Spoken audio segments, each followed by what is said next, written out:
This is what America needs. This is America's honesty show when it comes to sports. This is the honesty show. As we always start out, what a huge day we have lined up here, too. Massive content and you. Big Sills! All right, you guys have been great.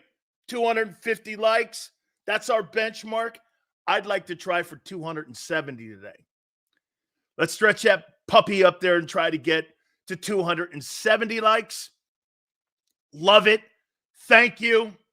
Is that a brown shirt?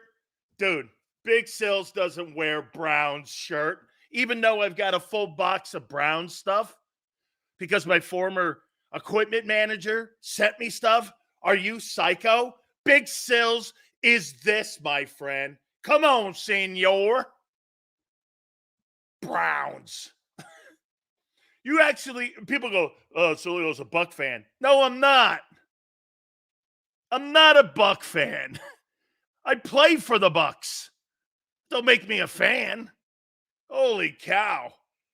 I mean, look at Sileo. He's got Bucks gear. I played there, and one of my best friends is Leroy Selman. Love you, Sills. Sorry. You know, there are things out there called friends and acquaintances. Oh, Sills, I got the Eagles going 6-11, 7-10. Woo!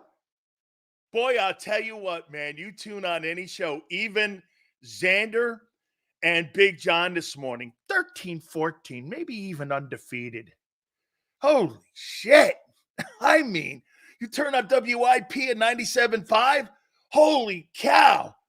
Legendary, immense season. You guys had the same players you did a year ago. What's changing? You got the same shithead head coach. Oh, the schedule's a little softer. You lost to Drew Lock and Tyrod Taylor. What are you talking about? You're no better than you were a year ago on offense, and you're no better than you were a year ago on defense. So it's the people you're playing? I happen to agree with that a bit. We're going to take a look at the schedule here. We will. Zimmer said his linebackers they drafted from Notre Dame is brilliant. Is that coach speak, or is he known for being honest about guys? That'll help Mozzie. Mike Zimmer's not going to throw love out like that. Who do you think he is? Nick Sirianni? Mike Zimmer doesn't do shit like that. Mike Zimmer's going to tell you, this kid stinks. This kid's not good. Actually, I'll tell you what Mike Zimmer does, 304. Mike Zimmer doesn't bring your name up. That's when you know you're in trouble. When he brings your name up, that means you're a focal point of what he's watching when he goes into his coaches' meetings. You know, when any coach that's worth his salt brings your name up in the offseason, that means you're doing some things that the coaching staff is noticing. And especially when it comes from a guy like that. Like Vic, I would believe Vic. I might even believe Kellen Moore. If Nick does it, Nick was telling me that Queasy Watkins last year had the best training camp of any player on the Eagles last offseason. Do you guys not remember that? Nick Sirianni told us that Queasy Watkins had the best offseason. Remember? Hey, man, Quez Watkins. Holy shit. This guy's a frontline wide receiver. I can't believe it. Shithands Watkins, man, is really, Quez is really playing his ass off. You're like, dude, if you're going to throw love at someone, throw it at someone who's good. Dropkins Watkins. Yeah, he's queasy. Every time he crosses the middle, he gets a little queasy. Right? Oh, man. I can't wait. Boy, I'll tell you. Bounce back season for Wishbone. Bounce back season for Nick. Holy shit. Schedule drops last night. You guys are probably circling. How many wins do Philadelphia? Hey, by the way, I want to do something here. I want to kind of not be a jackass here about this. I think it's cool to have optimism right now.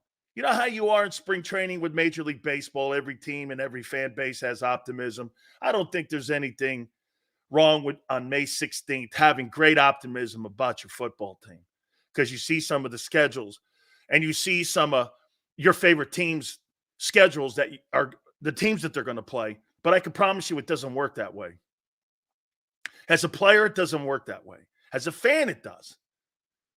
I swear to God, I did exactly what you guys did my first year in the NFL. I'm telling you, man. Hey, we're playing the Packers. They stink. Look at their record. I couldn't believe how good they were. I could not believe how good the bad teams were. The difference between being back then a 6-10 team and a 10-6 team is 25 plays a year. Not kidding you. The talent gap between being great and being bad or mediocre is not a lot. It's about 25 plays a year. So one injury here, one injury there, one higher performance, one lower performance can dictate and change the entire course of what a team could do that respected year. It's not what you think. You're looking at it with optimism and you're looking at it with based off of what happened in 2023. That's not a problem.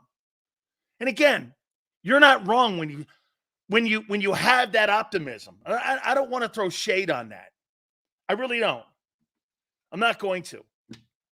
Okay, but I'm just going to give you, because what we are here is America's honesty show. You understand that?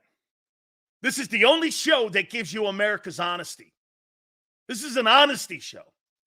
This isn't a fan waving show.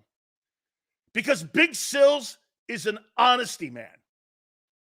This is all truth, nothing but the truth in the Big Sills way. How you doing? Right? You see, I put glasses on because I got to talk to you like Clark Kent, because Big Sills can't be Superman every day. How you doing? Okay? Can't be. I cannot take Nick Pinocchio Sirianni. I'm with you, brother. I think that's a detriment to your football team, and it's going to be all season long. Fangio was the one who figured out how to stop Warner and the Rams. That's not true. It was Tony Dungy who did that job in that NFC Championship game when they stopped the greatest show on turf. And the Buccaneers lost 14-10, I think it was, in the NFC title game. The Rams went on to win the Super Bowl that year, but they were averaging like 30 points plus a game. And Tony Dungy and his coaching staff, I think maybe Tomlin was on that coaching staff too. They shut down the greatest show on turf to only 14 points, I believe, in that NFC title game. So whatever you're saying is bullshit. The year that they were putting up all the points and won the Super Bowl, it was Dungy who slowed it down and was the only one that slowed it down. And for the record, Vic Fangio owns no Super Bowl rings. So I have no idea what you're talking about.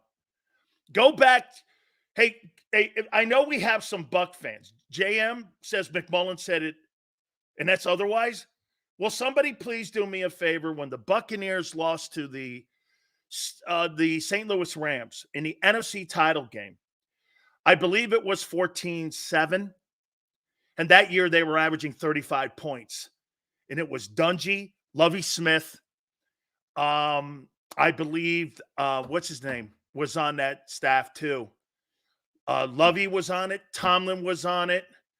Herm might have been even on it, or Herm may have been already in New York. Best I see us being is 12-5, at worst 7-10. In reality, probably somewhere in the middle. Okay? Seals Tomlin joined the Bucs coaching staff in 2001. So let me see. Tomlin, what year did the Rams win? Oh, it was after. Okay. I think the Rams won that Super Bowl in 99. I think it was 99 that they won that Super Bowl. Well, it was Tony Dungy who came up with the game plan to slow down the greatest show on turf, where we're averaging 30 points. If you can go back and pull up the score in that NFC title game that the Buccaneers lost to the Rams, you'll know exactly what I'm talking about, because I could not believe that Tony came up with that great a game plan to stop the greatest show on turf. And if it wasn't for a receiver dropping the football, the Bucs would have beat them. They had that game in their grasp. They had the ball with a minute left in the game, and they were driving to beat them. And they dropped the foot, and the receiver dropped the football. So when somebody says Vic Fangio slowed down the greatest show on turf, that's not true. That is absolutely not true. It was Tony Dungy who did it. Okay? We'll take a look at the Bucs too. And we'll take a look at the Cowboys as well. Herm Edwards was a DB coach in 99. Thank you, Prince. I appreciate it. Eagles not losing week 1. Hey, Dick Train. It's funny, the 49ers aren't underdogs in any game. You're underdog in 4 of them. So, hey. I have a little faith in the defense. Why? Keep pushing, sales flexing. Thank you. Did you research it? Research what? Not sure what you're talking about. I know exactly who stopped the greatest show on turf and stopped that thing from, the Bucs had it. And they were in an NFC title game when they did that. Yeah, what year? Here, let me do it, because no one will bring it up, because no one wants to bring it up. Bert Emanuel. The Bert Emanuel rule. Way to go, KCA Eagle. Way to go. Bert Emanuel drops the ball, right? Or they didn't rule it a catch, right? I forget exactly what the parameters were. If he catches the football, the Bucs beat him. That's right. The Bucs had him. And it was because Dungy slowing that offense down. Okay? Right. Let's get to it, Big Sills. Talk about our schedule. We're going to get there right here in a second. Absolutely. I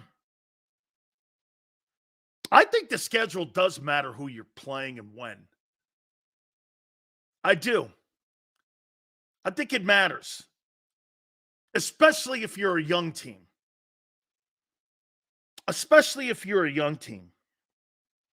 We'll take a look at the Eagle matchups. By the way, you guys will get a resident cheerleader on today. Xander's popping on at 3:30. He's optimistic. Nothing wrong with that. Hey, he's not a cheerleader, too. I think he's really doing a great job in that Birds 365 show. He's absolutely increased it. It's more watchable. Him and John are fabulous together. Xander's going to be a big star in our business. Okay? On air. Absolutely. He's doing a great job at 365. So that's our morning show right after Farzi. And I'm looking forward to him coming on today at 3:30. So Xander will be on with us at 3:30, and we will have a convo about how he sees this off season so far and how he looks at the schedule. You aren't a fan of Jody? No, I'm not. I don't. I'm Switzerland on Jody. Well, he's a Jet fan. I have nothing bad to say about Jody. He's been on our business a long time. He's been in your market many decades. I have nothing bad to say about him. I really don't have anything bad to say about anybody who's never said anything bad about me. Unlike Paul Dumbass, who I don't know, I have no ill will towards the guy. Nothing. But he's never met me, spoke to me. I have a ton of people who know him, I guess. But I don't know the man. But he somehow thinks he knows me. And people that I talk to daily or something, like my friends or shit, I don't know what and where he gets his information. Oh, I know where he gets it from. He gets it from my Twitter or my X. That's where he gets it from. That's the only place he can possibly, because I've never spoken to him. Can we get some positive shit today? I just gave it to you. You have every right to be optimistic on May 16th. Absolutely. Hey, if you think 13 wins and I think different, Dude, don't get bent. We're talking about a schedule. We're talking about a schedule. Okay? We're not talking about heart surgery or your bank account. Relax.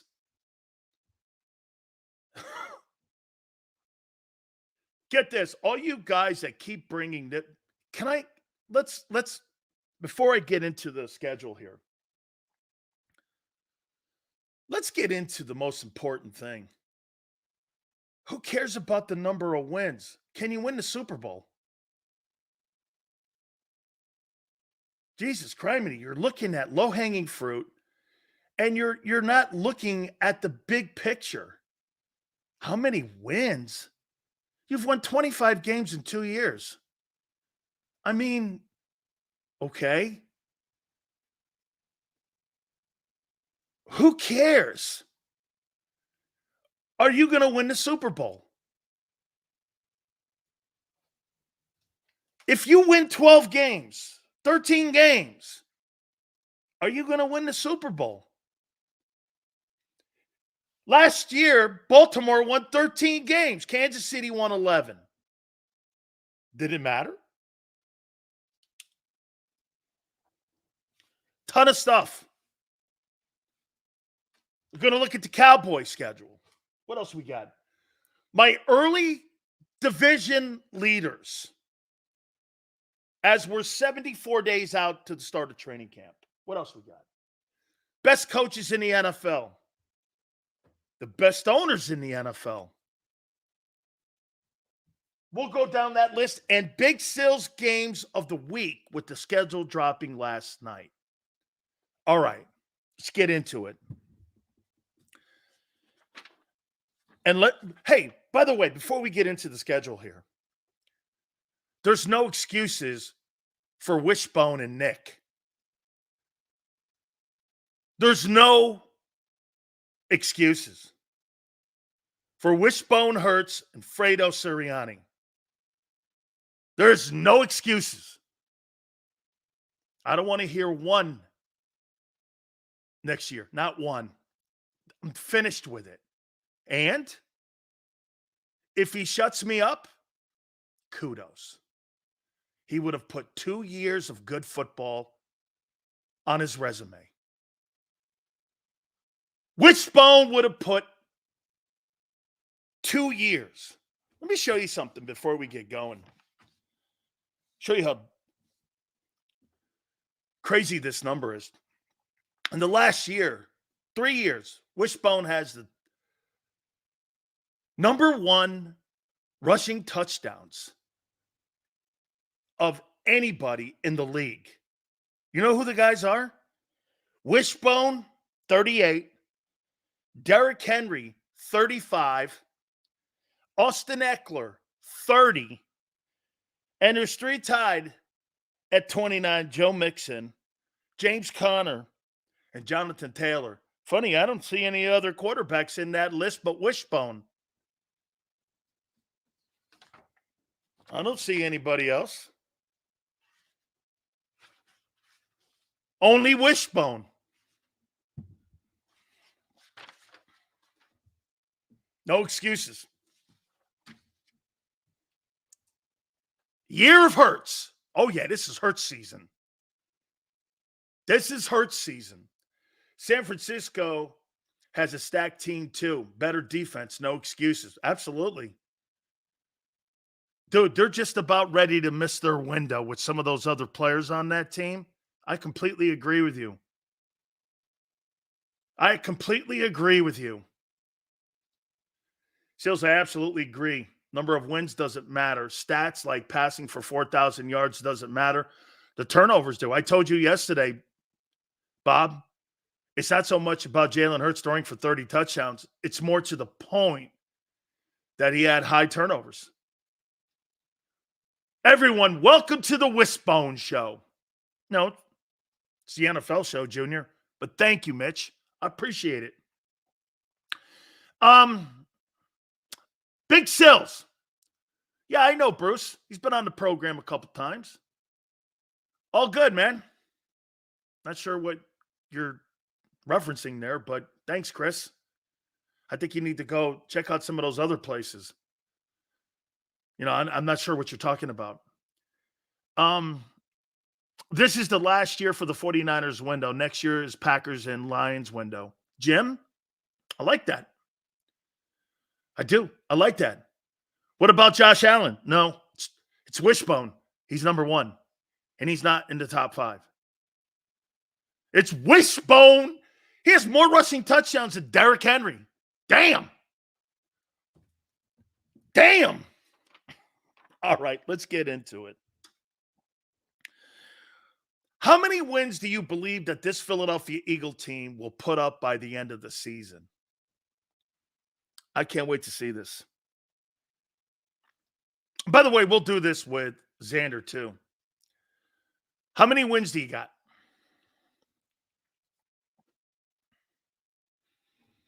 13, 9, 12 or more. 12, 10, 12 to 14,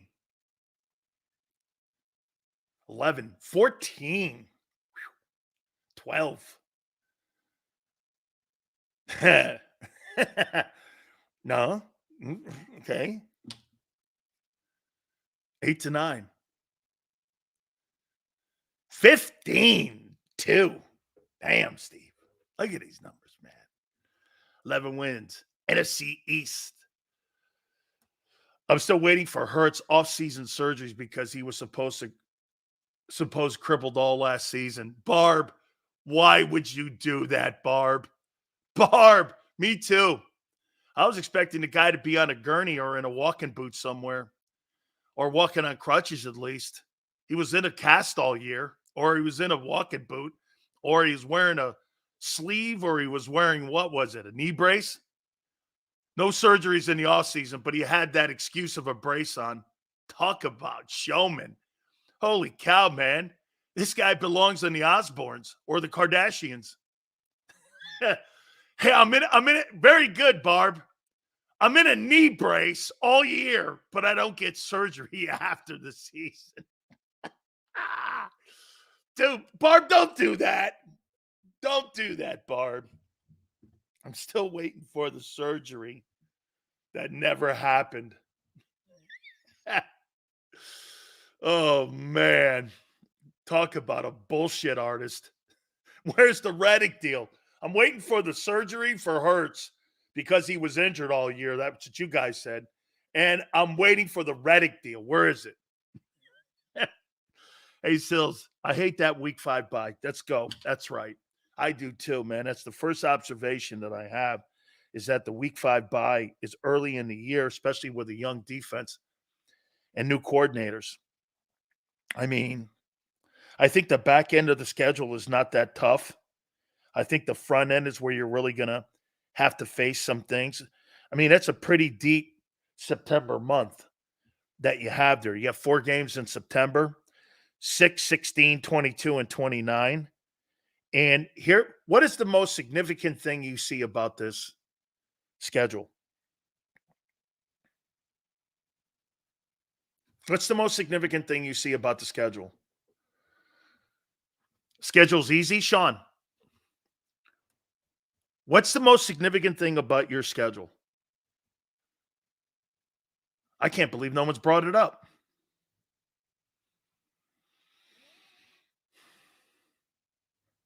It's evident. Week 5 bye, that's one of them. Who said that? CJ. Correct. Do you understand? For the first 12 weeks of the season, you only play 1 home game or 3 home games. You're on the road almost the length of the season. First 12 weeks of the year, you're at home 3 times.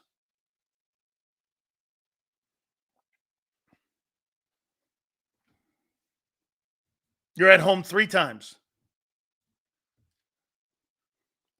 Look at this stretch. From week 7, you play in New Jersey, Cincinnati, Jacksonville, Arlington. To start the season, you're in Brazil, Philly, New Orleans, Tampa, then Philly.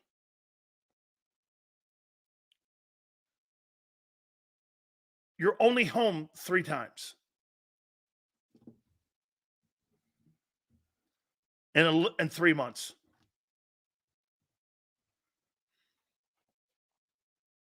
It's not so much that's how you acquire injuries.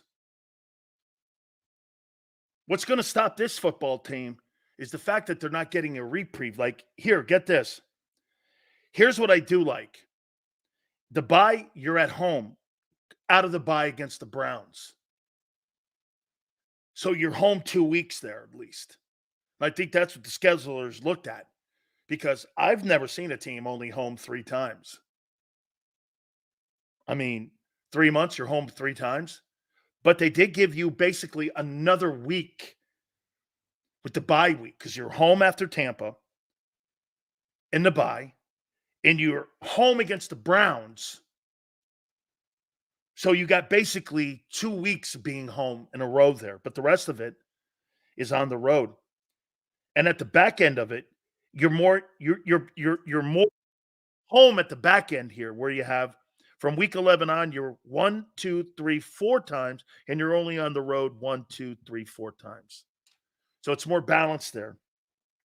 And you finish up the last 3 weeks, and that Giants game is yet to be determined because there's a lot of flex games that you have to concern yourself with. But that Giants game, the reason why they're not giving you where that Giants game is going to be at the end of the season there, it's going to be in Philly, but will it be Monday night? So you got, in my opinion, you got travel issues here. And believe me, you acquire any injuries from that week 7 on to week 10 when you play Dallas, that could destroy the entire back end of your year. So, again, it's just an observation. You're home 3 times. And with a bye, the schedulers did you a solid and didn't put you on the road after the bye.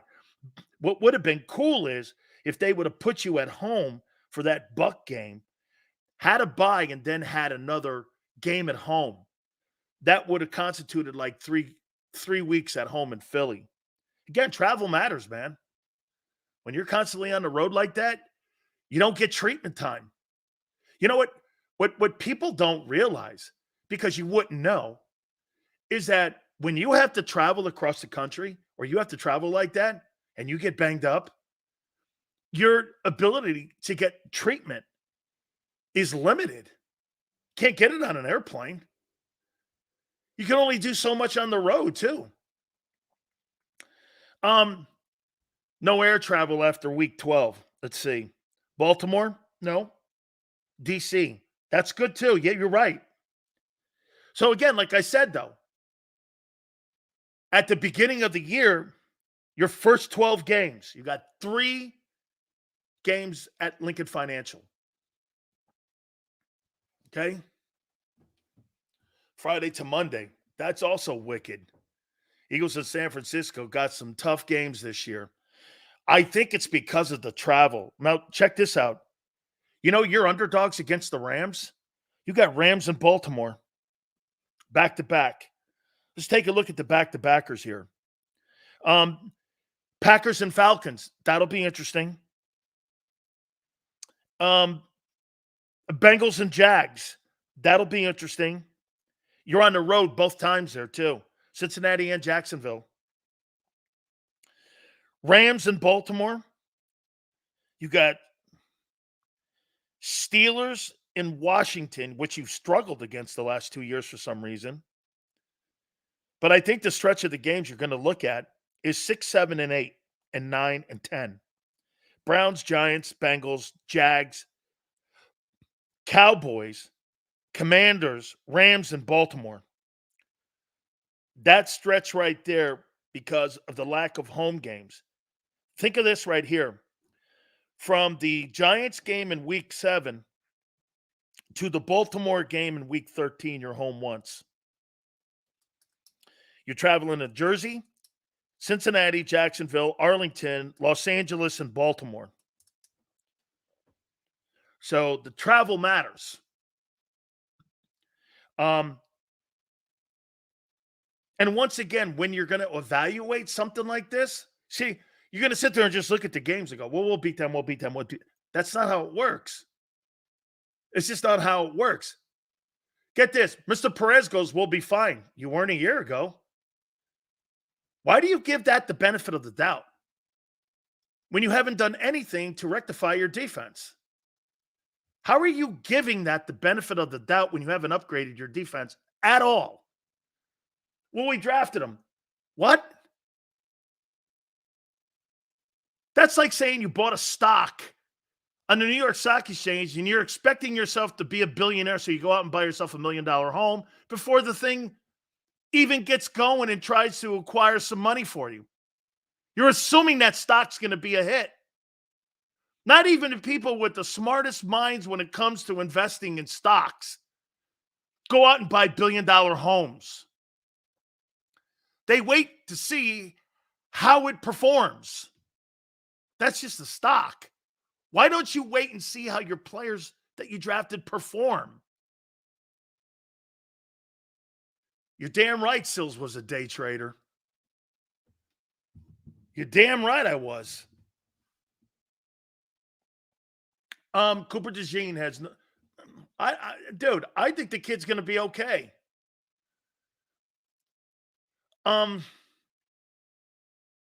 Having a team that can compete and win are two different things.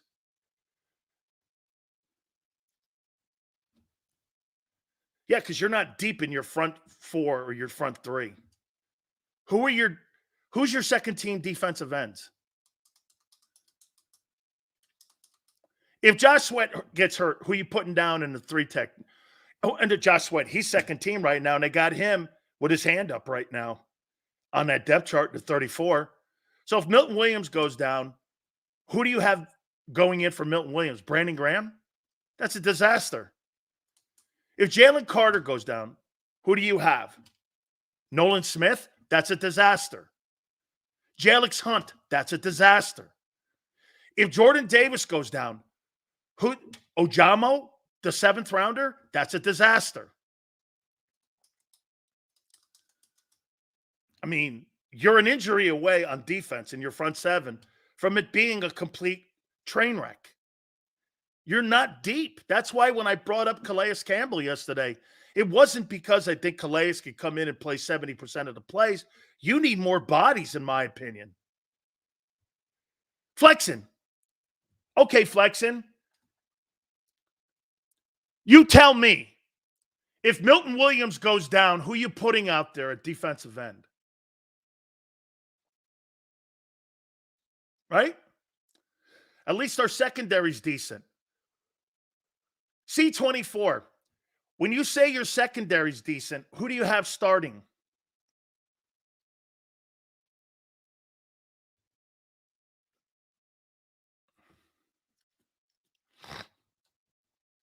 Who do you have starting in your secondary? Who do you have starting out there? Slade Rogers, Senior, and Quinion. Well, let's see. Senior's not proven. Anias Rogers, so I don't know if they're good or not. I have no idea. You're assuming that, right? Unlike Dallas. So once again here, just an overlook before we even get into the games. So now Slay's bad? No, I didn't say that.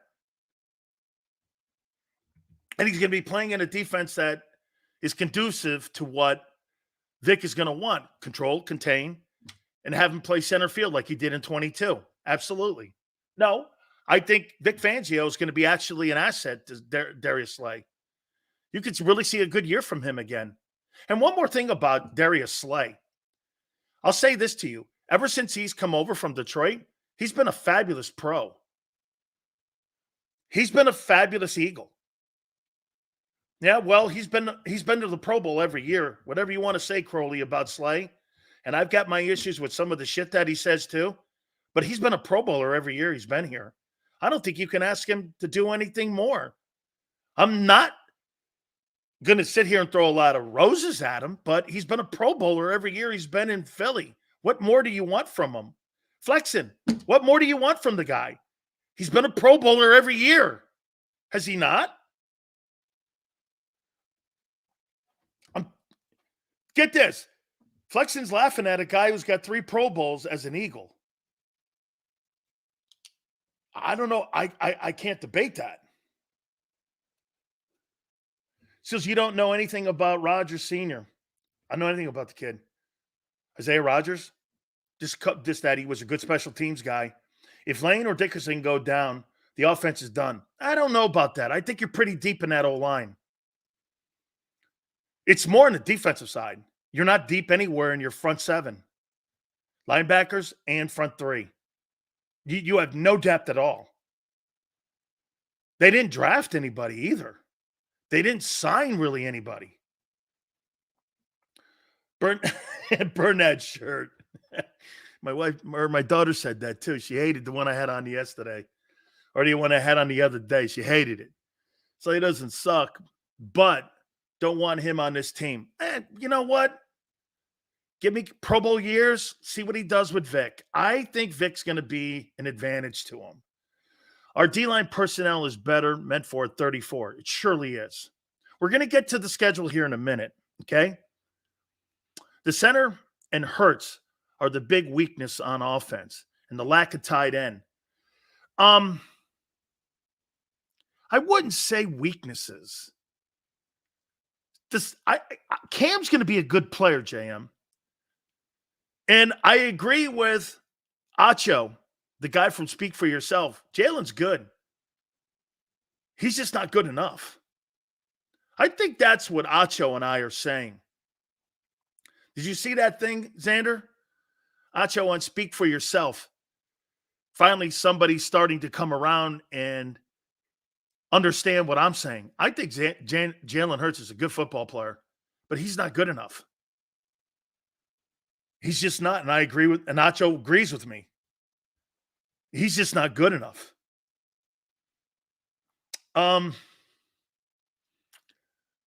Tyler Steen could have possibly gone undrafted in this year's class straight up. Gooby, that's a great take. And I think that guy, get this, and that guy Trevor Keegan, who went in the 5th round, if he was taken a year previous, I think he would have been a 2nd or 3rd rounder.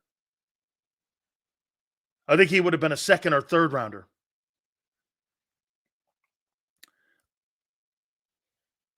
Rodgers will be a starter at slot. So what are you doing with Gardner Johnson? You're paying him $8 million. You pay him, you play him.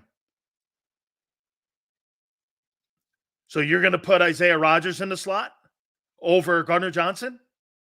Is that an upgrade? How do you know this?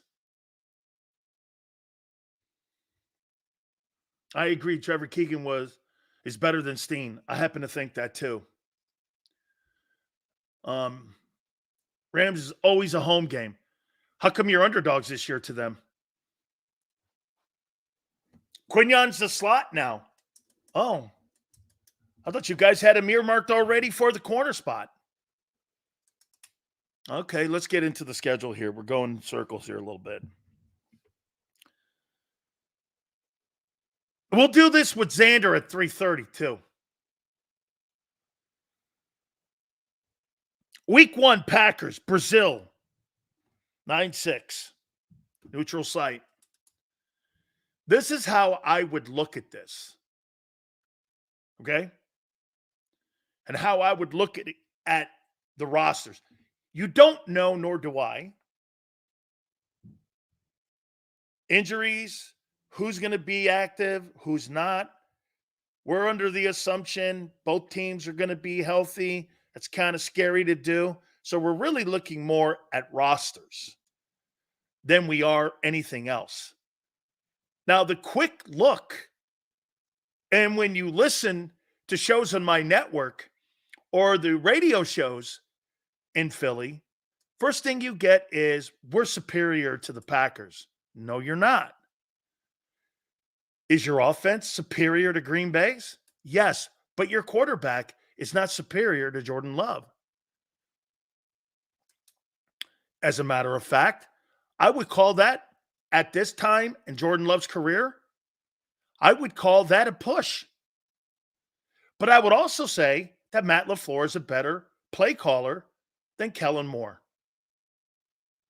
So the advantage goes to the quarterback and the play caller. Now, will you be able to find other people other than A.J. Brown and Devontae Smith? You see, because if I'm a coordinator against the Eagles, you're going to have to prove to me that your quarterback can find more than those two men. Because last year he couldn't. The numbers dictate it. And so does his throw chart. He threw to the numbers, nowhere across the middle of the field. There was no short passing game. There hasn't been in 3 years. He's going to have to show me he can move the sticks without going to Devontae or AJ. Or guess what I'm doing? I'm defending the numbers against him. And more importantly, are they going to be able to run the ball? Last year, you were shut out in the last 2 months of the season. And I think you were shut out in the run game, mainly because the ineffective quarterback, not his fault, wasn't part of the running game. So,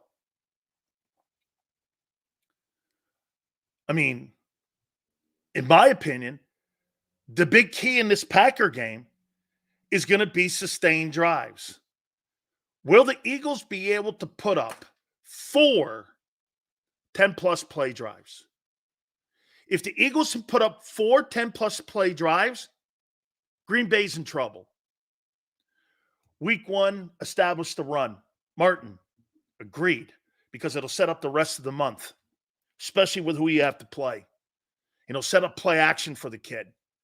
And with the motion and play action that Moore's going to try to implement, I think it's without a doubt the first 4 quarters of the season for the Eagles is paramount in the first month of the season. Establish the run, get motion going, which helps Hurts when it comes to coverages that he's going to be able to have a better opportunity at reading. And you might get more guys open. But you have to establish. Barkley's the key here. I would make 2 things a priority here. Barkley and Goddard in week 1 against Green Bay. I want to see if Green Bay's linebackers can cover Goddard and Barkley out of the backfield. That's what I would want to see. We need to see how we use Barkley. That's correct. I mean, look, if Barkley gets 15, 18 touches and you're splitting them up in the passing game and the run game, that's okay. If Barkley comes out of a game with 105 yards total offense, that is going to be the biggest part of what the offense now is going to look like for the rest of the year, or what they're going to at least try to establish. Okay? Eagles average 64.7 plays per game in 2023, Sills.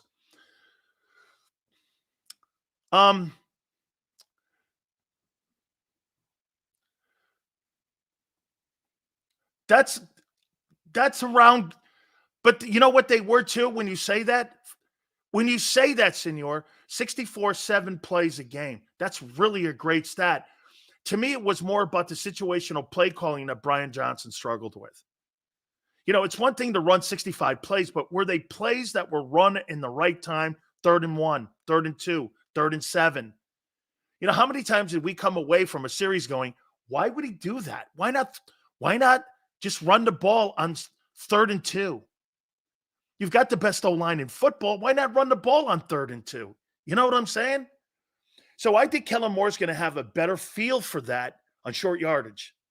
Here's what I would want the Eagles to do in that Packer game. Win first down, man. Win first down. Win first down. If you put that thing in 2nd and 7, 2nd and 6, you're going to be ahead of the sticks the entire game. And that's going to put Green Bay on their heels. And LaFleur is going to have to do things in the second half. I want them to be patient this year. Don't panic. The Eagles have a propensity to panic. Look at how they fired Desai this past year. Look at how they do play calling. Look at how that whole thing panicked. Anytime they got into the second half and they started getting behind, they got away from the running game. Don't panic this year, man. If you learned anything from last year, stick with what you have on your team. That's the best. This Packer game is going to be important because Green Bay has better balance than you. They're better as a 53-man roster than you. You're better offensively. You're not better than them across the board and in coaching. You're just not. The play calling head coach is better, and the quarterback right now, I'm not going to say he's better. He's a better passer than your guy. But I want to see more out of Jordan Love. You know, I say this with due respect to him. And I said the same thing about Jalen Hurts. 1 year doesn't make a quarterback. And you guys, and I see it on my Twitter page all the time, in my X account all the time. 22. Stop with 22. I don't give a shit about 22 anymore.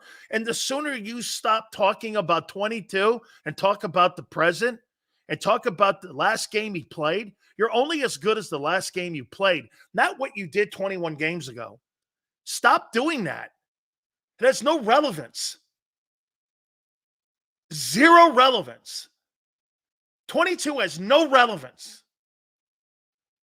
to what he has done recently. Nothing. Zero. Okay? That's old news. You never hear Tom Brady or any great quarterback bringing up something they did 15 years ago. Nobody cares. You're as good as the last game you played.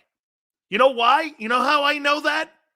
Because organizations draft people and sign people to get rid of you because they don't have a lot of time to sit around and wonder if you're going to man up and you're going to live up to your expectations. They don't do that. That league does not sit around and wait for you. They wait for you. Get this. Eagle fan goes, 23 is non-existent to me. Well, that's not going to be the case, because the case is going to be that this is how you prepare. This is what the Packers will do. The Packers will take common opponents, and the Packers will take your last 4 games that you played. And then what they'll do is they'll take Kellen Moore's last 4 games that he coordinated in Los Angeles. And I think that's an advantage for the Eagles. I'll tell you why. Nobody's going to ever confuse Justin Herbert or any of the other guys that they had in Los Angeles after Herbert got hurt last year and confuse them for Jalen Hurts. So I think that's an advantage. Personally, I don't believe Kellen Moore can coach an RPO quarterback or a guy like this. This is the limited passer that he's ever worked with. He's never worked with an RPO guy, and he's not going back to RPO. They're going to try to enhance him as a passer. And do me a favor. Remember something here. The Packers picked up Josh Jacobs. If you can't stop the run like you couldn't a year ago, you're in trouble. Because Green Bay's going to try to run the – you know what Green Bay's going to do? They're going to pass the ball on first down. They're going to see if you are better. You were 31st last year. And now you're even younger and more inexperienced. Vic Fangio can't fix inexperience. He can't. You're inexperienced versus a coach who's done a pretty damn good job at putting that guy Jordan Love on its heels and putting him upright here. Okay? Senior goes Green Bay, run the ball with who? Josh Jacobs. A guy who's actually outperformed Saquon Barkley the last 5 years. That's who. Did you forget they signed him? I'll tell you this too. Xavier McKinney in the secondary and Josh Jacobs. They went out and spent some money. They spent $10 million on a running back or $8 million on a running back and $17 million on a safety. Green Bay's going to be up. Green Bay's upgraded. Green Bay's upgraded. And you're in a 34. He's going to have a field day. That's the game right there. If the Eagles can run the ball, have 4 sustained 10-plus play drives, To keep that offense off the field, Green Bay's, that game's close. I still have Green Bay winning this football game pretty easily, actually, because I don't think you're going to be able to stop the run. Your linebackers are atrocious. And I think there's going to be ball control, and I think that quarterback's going to pick you apart in those linebackers. Who's rushing the passer? Bryce Huff and who? You don't bring pressure. So you're not going to bring pressure on Jordan Love?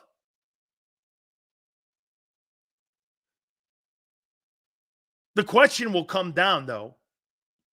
Green Bay's 2 guards. I'm not sure they're great.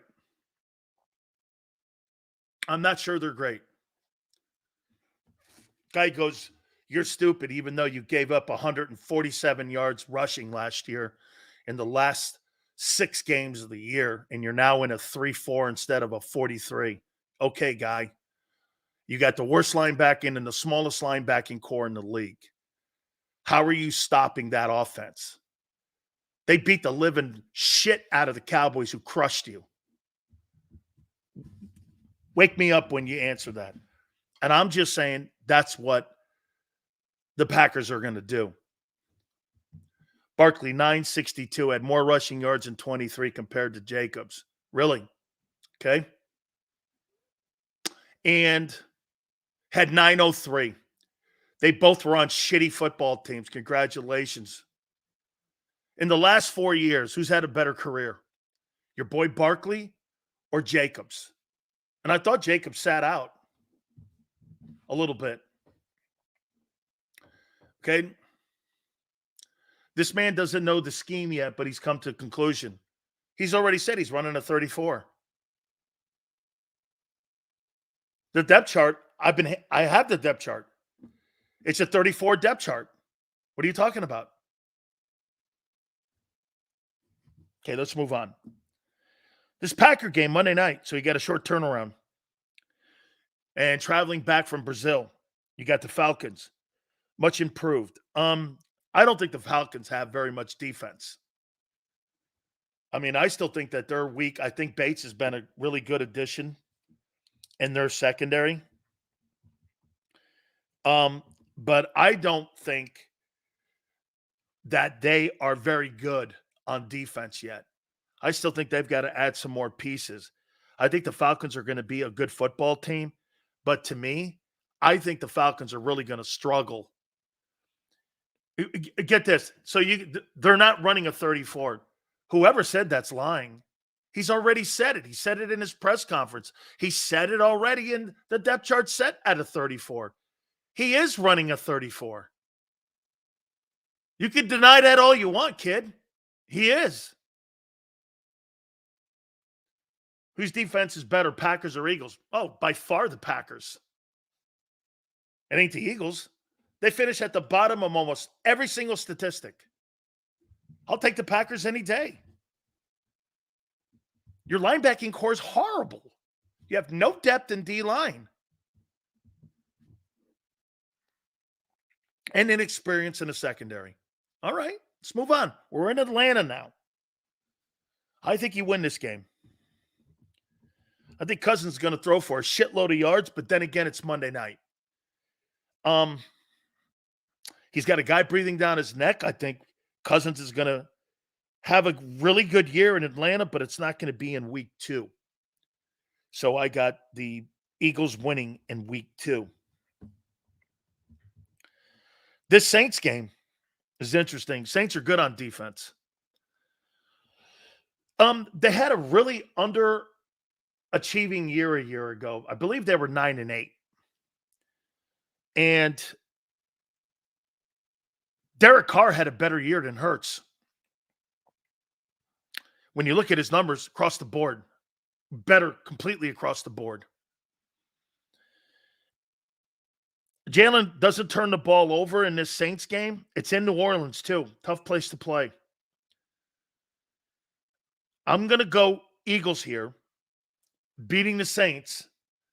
Alvin Kamara is probably going to be completely ready to rock and roll. He wasn't a year ago because of all the legal issues he had.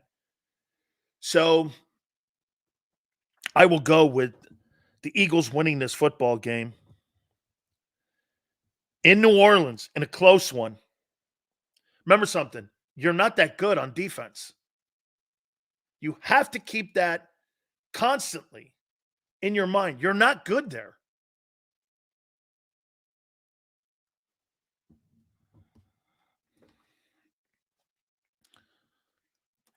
You're not good. The Buck game on the 29th of September is interesting. You were completely destroyed by the Bucks. How many people believe that they've rectified enough issues to beat Baker Mayfield in Tampa? Last 2 times in Tampa, you were rolled. One by Brady and once by Baker Mayfield. Seals, will a team ever make the quarterback give you 3 good years before paying, or at least get playoff wins, not just stats? No. Unfortunately, Sean, thank you for the super chat. No. You're going to, hey, what the Eagles did with Jalen Hurts, that's what the Packers have to do. But he sat behind Aaron Rodgers. The Eagles paid a guy for 1 year. That's it. And he's been mediocre in the other 2 starts. The other 2 years he started, he's been mediocre. So you're playing, and like the Eagles do, they like to forecast what they think they see because they think they're smarter. Oh, that's right. That's right. They were 1-1 last year. You're right. You're right. They were 1-1. They played. That's right. They were 1-1 last year. No, senor, it was a mistake. I forgot the early game, but they blew your doorknobs off in the playoff game, the game that matters the most. I got the Bucks winning this game. I don't think you're better than Tampa. Mike Evans is going to destroy you like he did last year in the playoffs. Who covers him? Who covers Mike Evans? We were exhausted. No excuses, guys. Pro football. You were exhausted. What a woman. You're exhausted. Mitchell's going to cover Mike Evans. Covering a guy.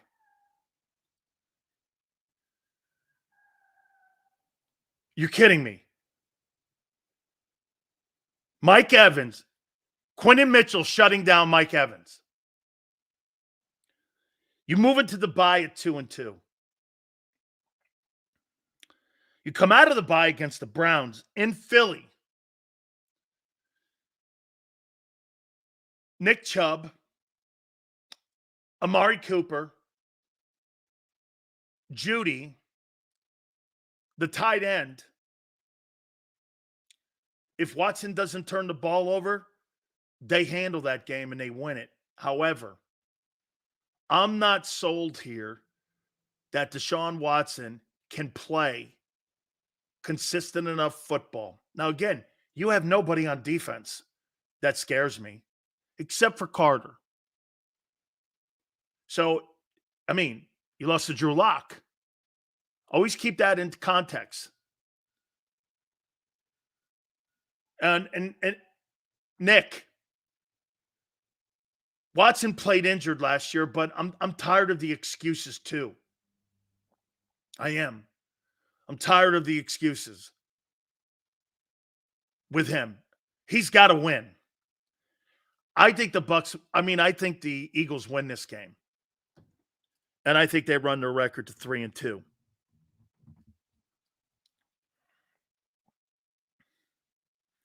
Giants. I think the Giants are horseshit. It's a division game. I get it. I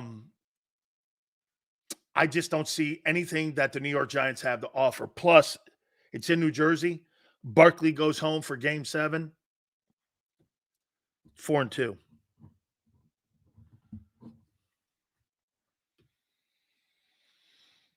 So you're October 20th, you're 4-2.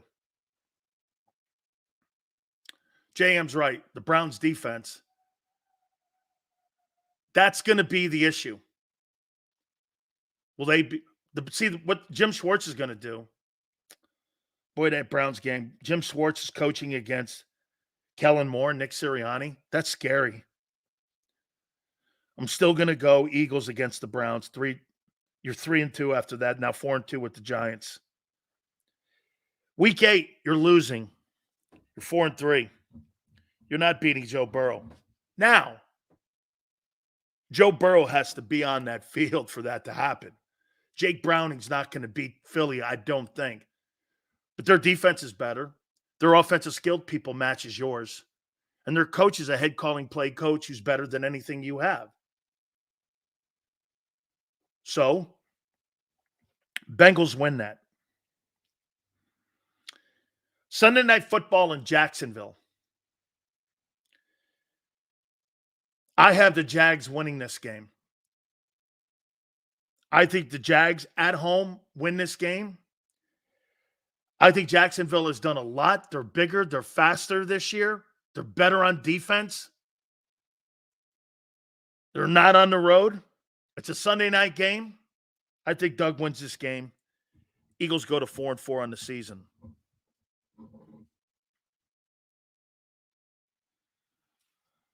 Dallas in Arlington. Last couple times at Arlington, you've been absolutely manhandled. But I don't see where Dallas is getting their offense from. I just don't. I mean,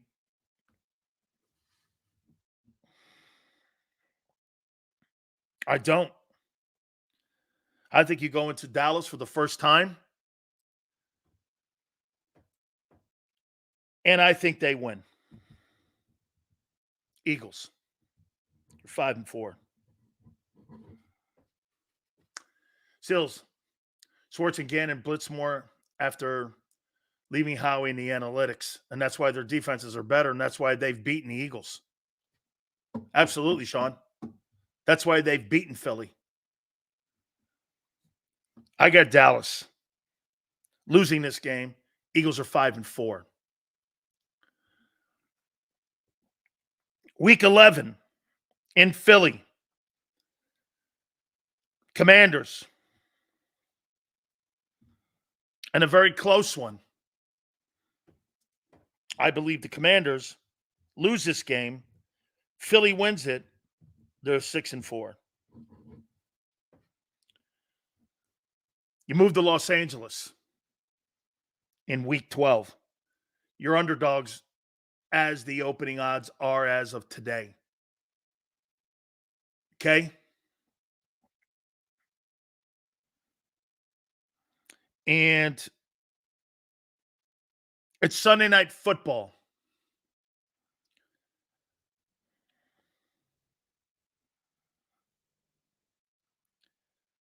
I got the Rams winning this game. Better coach, better quarterback. You're 6-5.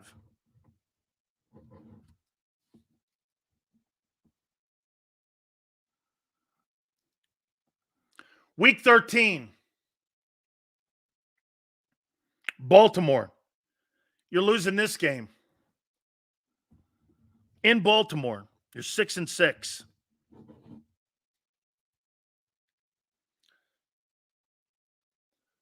Week 14. Panthers. 12-8 or 12-8. It's in Philly. You win this game. You're 7-6. Week 15. Steelers. Not out coaching that coaching staff. You're 7-7. Washington and D.C. This is where you're splitting. You're not sweeping the NFC East. You're 7-8.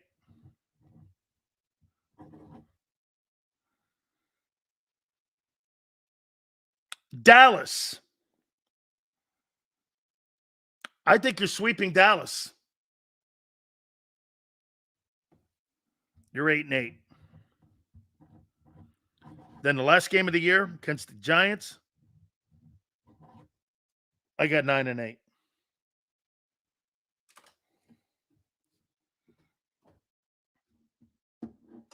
I got 9-8. And that Jags game is in Philly. My mistake.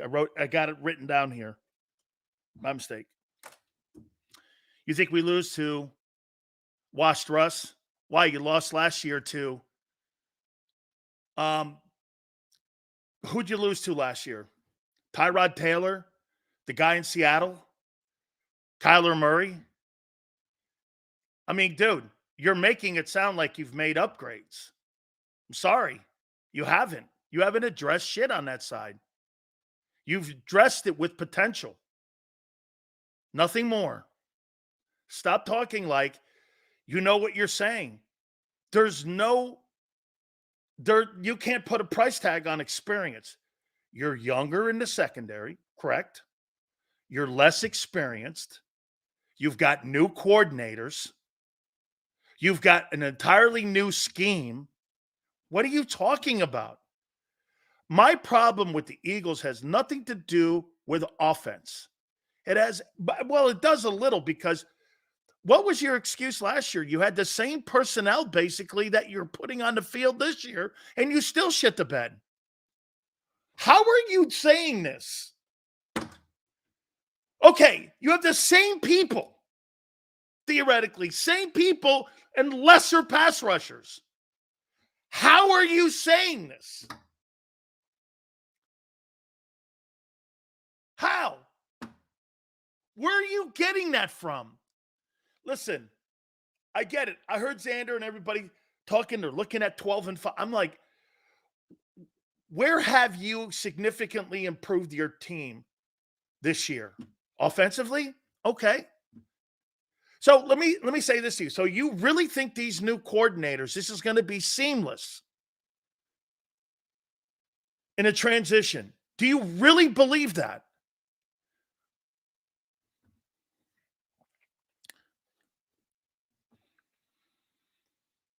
I mean, so new voices for a third straight year, secondary depth with people that have never played together, ever. Tomlin is not on any hot seat. They just gave him a contract extension.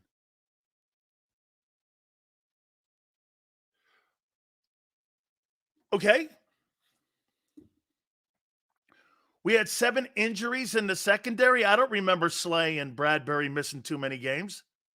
Remember Slay missing the Seattle game for some incredible reason. 12 wins or more. Okay. Great. 12 wins or more.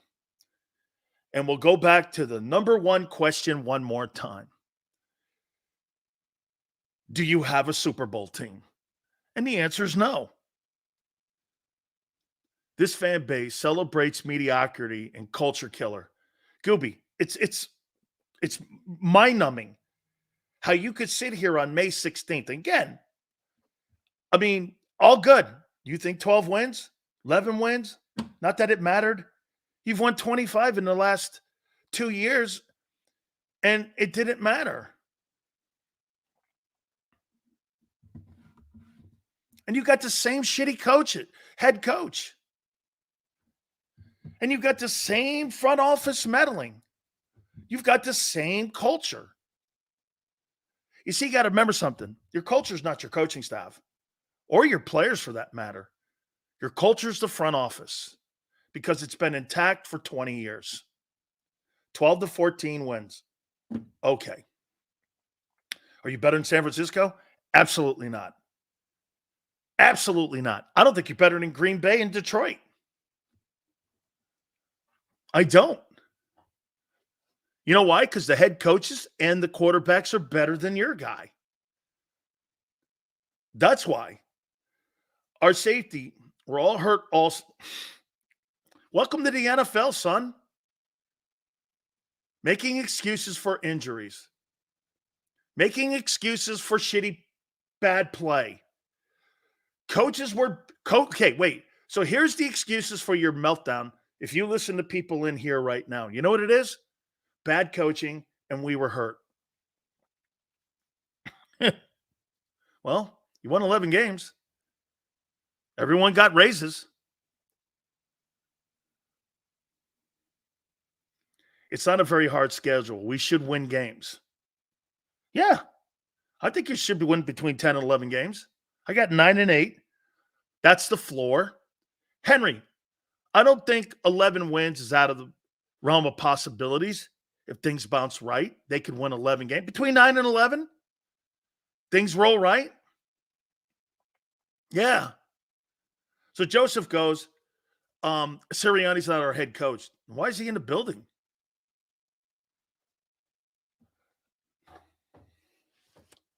Let me just say this to you. One thing you got to remember, what I keep bringing up the back end of your season a year ago. I was telling you this from New England on. No, you're not that good on defense. You're the only ones that kept going that you were great. You're the ones that kept telling me I'm crazy. It turned out to be true. The 11 wins was a non-issue. Didn't matter. You didn't have a good enough defense to stop anybody significant to win a Super Bowl. You were not a Super Bowl contending team a year ago, but you are now, right? Think about that for what I'm saying here. You were not a Super Bowl contending team, but now you are, right? Why? Because you gave these guys more money? Is that why? You added Barkley and who? The draft picks. Okay. Kansas City's not better because they added draft picks. Detroit's not better because they added draft picks.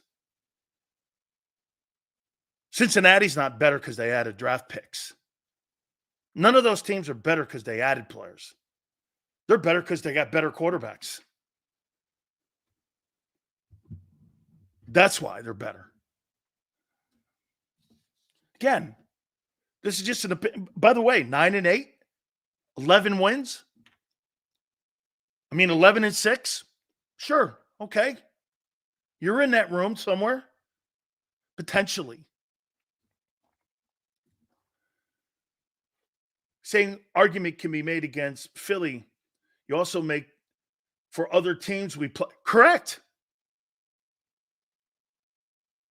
Kansas City loses Mahomes, it's over. I don't care how good Andy Reid is. Carson Wentz is not taking that team to a Super Bowl.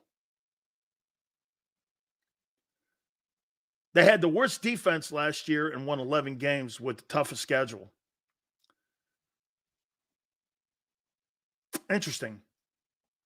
All right. I'm going to take a timeout. Folks, we are trying to get to 250 minimum. Love to get to 270 today. Xander's going to join us. We'll go down the schedule with him. Okay? We'll go down the schedule. He's completely got a different opinion of mine, which is great. But again, one thing I do compared to others, I'm telling you who you are, not what you think. And where you are right now. Remember, you're inexperienced in the secondary. You got a new guy calling plays. You're going to a new scheme. You couldn't stop anybody, and you downgraded on defense. And now some of you are even saying Gardner Johnson's not going to start. You're looking for other people like Isaiah Rodgers or Deshaun or Cooper DeJean to be the slot guy. Where's your upgrade? And you got rid of Hassan Reddick. Where? So you're relying on not playing a tough schedule like you did a year ago to win more games. Are you a Super Bowl roster? Are you deep enough on defense? What was the one thing that I said to you guys on why I loved what Howie Roseman did in 22? Remember what I told you?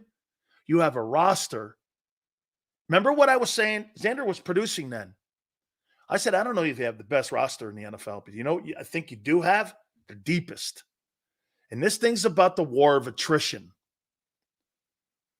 It's not about frontline guys. This is about the war of attrition. Okay? Hit the like button. Xander's going to join us. By the way, Philly 500 will join us tomorrow as well. So we will talk to him, get his thoughts on the Eagle schedule. Theismann's going to join us on Monday. Joe said that he'd jump aboard because we're going to start going around the NFC East and also some of the teams that the Eagles are playing on this schedule. So we'll talk to Xander next, host of the Birds 365 in the morning with John McMullen. Hit the like button. Keep it here. National Football Show. If you missed any of today's show on the JAKIB Media channel, listen to the podcast on your way home. Available on YouTube, Apple, and Spotify.